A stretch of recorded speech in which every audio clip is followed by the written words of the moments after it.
अस्सलाम वालेकुम, मैं हूं असद अरशद और आप डेली न्यू पॉइंट देख रहे हैं। उम्मीद करता हूं आप सब खैरियत से होंगे। नाज़रीन कराम, साबका चीफ़ जस्टिस थे काजी फ़ायज़ ईसा, उनके साथ लंदन में जो है वो वाक़या पेश आया है। उनको गालियां पड़ी हैं। तो जब काजी फ़ायज़ ईसा लंदन पाकिस्तान में मौजूद थे और चीफ़ जस्टिस के मनसब पर फायज थे, तो उनका जो फ़िरौनी लहजा था, यानी कि उनके साथ अब ये सब क्यों हो रहा है, उनका ये फ़िरौनी लहजा सुने और उसके बाद आपको लंदन वाली वीडियो भी दिखाता हूँ। आपने दरखास्त दी, बहुत अहम केस है, अर्जेंट केस है, मैं नहीं लगाता हूं, मेरी मर्जी। सिर्फ जवाब दे दीजिए, मेरी मर्जी। मैं 10 साल उस केस को नहीं लगाऊं, मेरी मर्जी।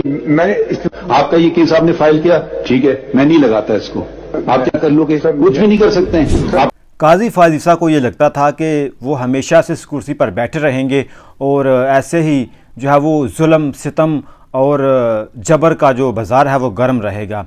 उनके दौर में चादर चारदीवारी का तकद्दुस पामाल हुआ। उनके दौर में पाकिस्तान तहरीक-ए-इंसाफ़ को दीवार से लगा दिया गया। उन्हीं के दौर में ख़वातीन के सरों से दुपट्टे छीने गए। लेकिन आज काजी फ़ायज़ ईसा, उनकी हालत देखें कि वो सड़क पर चलना भी उनके लिए मुश्किल है। आप ये लंदन की वीडियो देखें।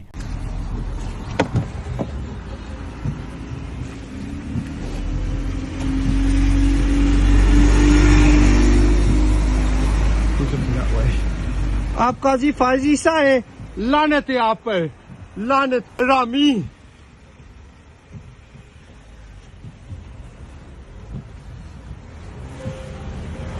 मुल्क को आपने तबाह कर दिया है, हरामी बास्टर्ड।